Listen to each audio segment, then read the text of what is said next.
Hey, good evening. Yesterday, the second half of the day, I spent with nausea again, so there was no video. And I'm very, very happy to be sitting here now after a very, very rainy day. So I finally decided, okay, so I have to make a video inside. Um, yeah, I'm happy to be sitting here without nausea. Yeah, welcome, whoever's watching. As I mentioned, I've been intending to make this video for people who might end up in a similar condition like mine. But there's something that is holding me back, and I think it is the fact that if I really put this out, it could suddenly be viewed by many more people. And there's something in me that doesn't actually want a lot of viewers. I really enjoy um, the small group of people following me on this journey. And yeah, in my imagination, the moment there are more people, it was just have a completely different taste to it. So something is holding me back there, and let's see. Yeah, I left off in the last video saying that um, the intelligence of power, yeah, that is so much greater than little me. And yeah, by little me, I meant this, what I think I am, because fundamentally, um, I think we are that very thing, in essence. Um, but this is a whole subject in and of itself. There are a few things that come to mind regarding this topic. One is that I've mentioned before, depending on my state, I have felt that I live in a benevolent universe and that I'm being guided. And I've also felt as if I'm in a hostile universe and something has conspired against me and it's just categorically destroying me. So one thing that comes to mind is 2 years ago I met a person who, with the help of 12-step, um, most commonly known as AA, Alcoholics Anonymous, managed to get out of alcohol addiction after years and years and years. And I got really fascinated with what that person told me. And obviously I don't have any alcohol addiction, but the core, one of the cornerstones of this approach or this program is that you surrender to a power greater than yourself and you actually pray. You acknowledge that whatever you've tried, you haven't managed to get out of the addiction. Okay? And what I did, and I only did the first 3 steps out of the 12 steps, which I found absolutely fascinating. I just replaced the alcohol addiction with my disease and played it like this. Okay? Um, Now, this element of whatever I've tried hasn't worked, and which resonated very much for me because I felt I'm up against something where I don't stand a chance. So I would have loved to actually complete this process, but after step 3, the person left, and since it was already very, very difficult being face to face, having no common language, um, once we couldn't see each other anymore and relied solely on Google Translate, it just became too difficult.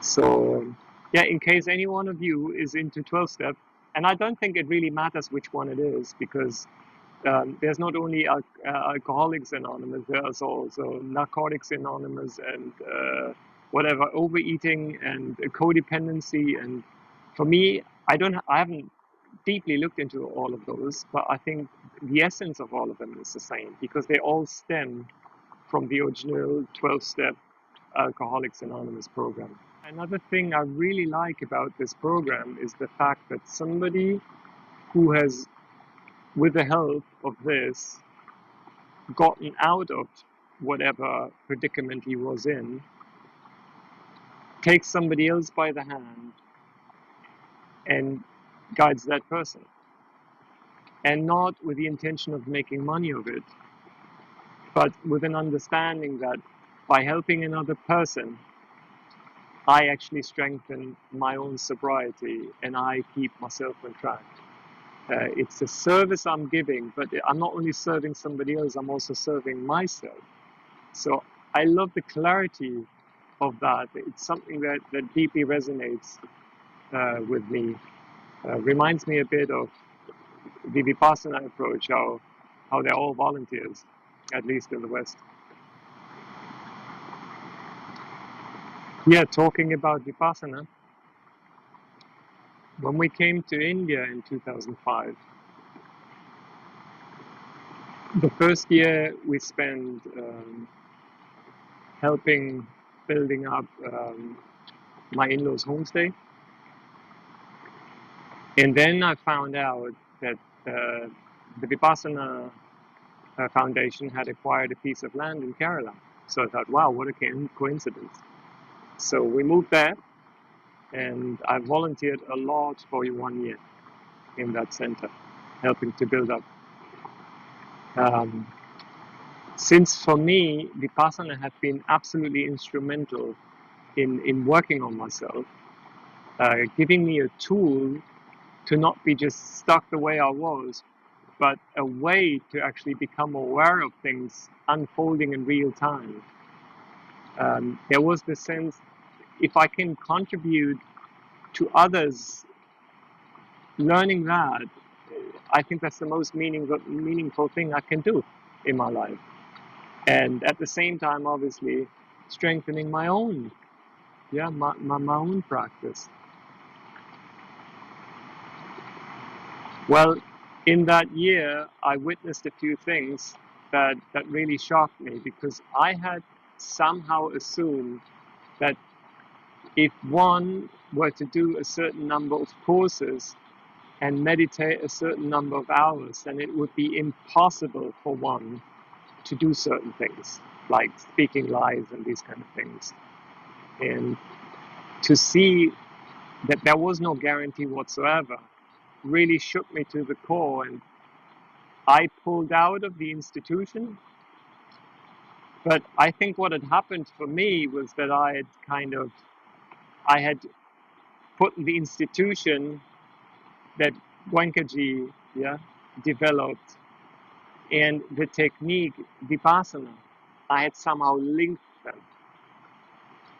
And I'm not telling this story to discourage anyone from doing Vipassana. I am deeply, deeply grateful to have found that. Yeah.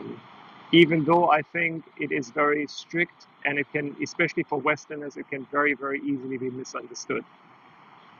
Because that many hours per day and with such a kind of rigidity, I think there are many, many people who are totally missing the mark and end up being completely contracted. Um, yeah.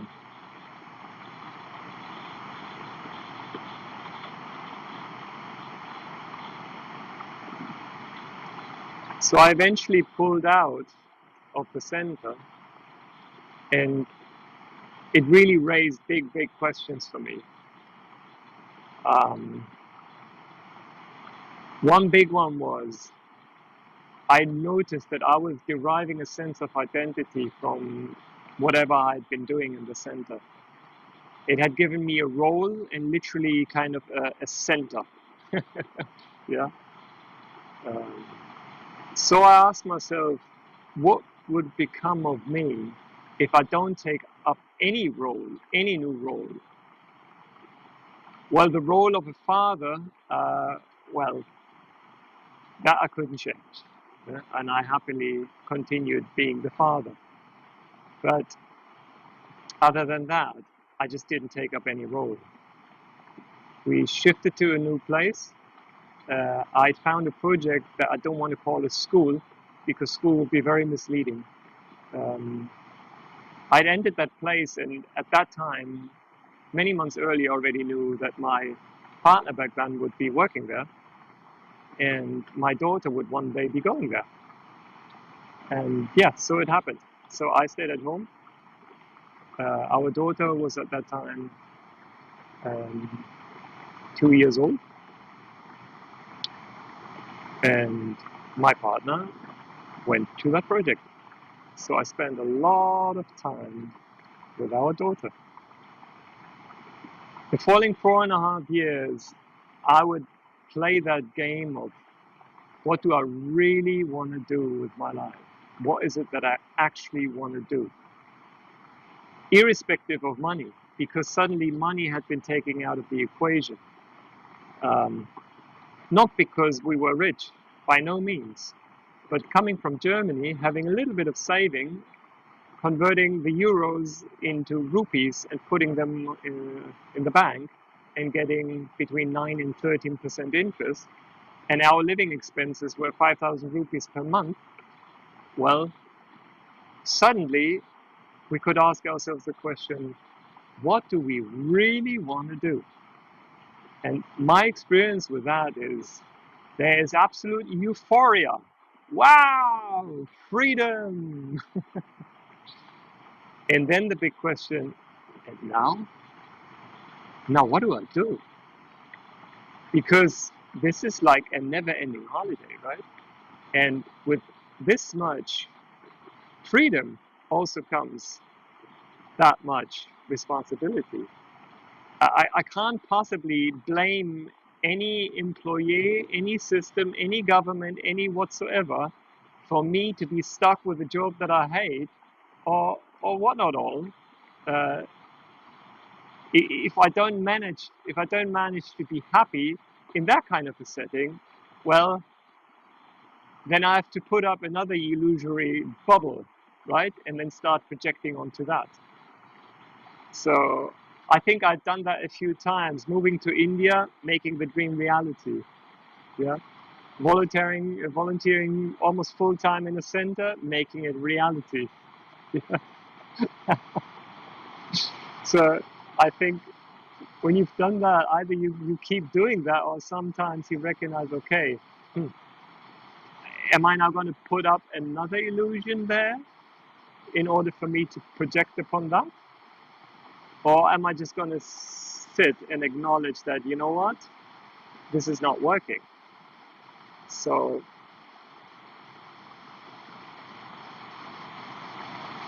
yeah, for me, there came a period of 4.5 years where I basically went into deep contemplation, and I would play that game of whatever offer came in, I would look at it through the money glasses, and then I would take off the money glasses and ask myself, how does it look if I don't get money for it?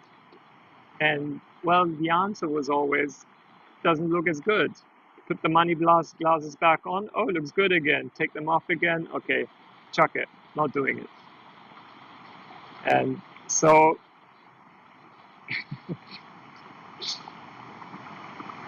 life slowed down tremendously, and very soon I felt like I reached almost an abyss. I felt like that, an abyss of where I was looking out into emptiness or nothingness, and for the mind that was difficult to take. uh, yeah, I clearly understood how people can fall into depression when they lose their job and the identity that goes with it, and yeah, all the rest of it. So I just would hang out there, just seeing, right? And the mind comes up with all these urges to do something. Well, do something. And I would ask, yeah, who's even speaking? Why would I do that? So one thing I realized pretty quickly, I think a few months into that journey, a few months into these 4.5 years, is um, it doesn't matter how much I meditate. This is not linear, and I can't figure this out. I cannot figure it out with my rational mind. And the reason why I'm telling this story is, in the end, I literally went down on my knees several times and I prayed. I want to know the truth, and I'm ready to pay any price.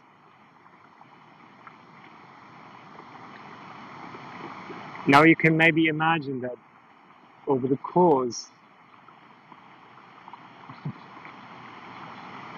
over the last 9 years, the memory of these prayers has come back to me a whole bunch of times, because I've been asking myself, am I paying the price here for wanting to know the truth? Or is this an accident? Is it a conspiracy? Is it,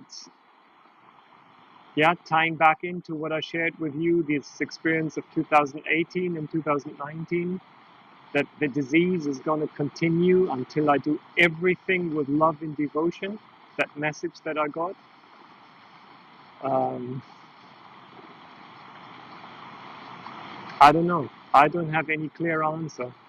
Um, but just wanted to share this, because this is yet again a totally different level, or it took a totally different lens uh, to look at disease.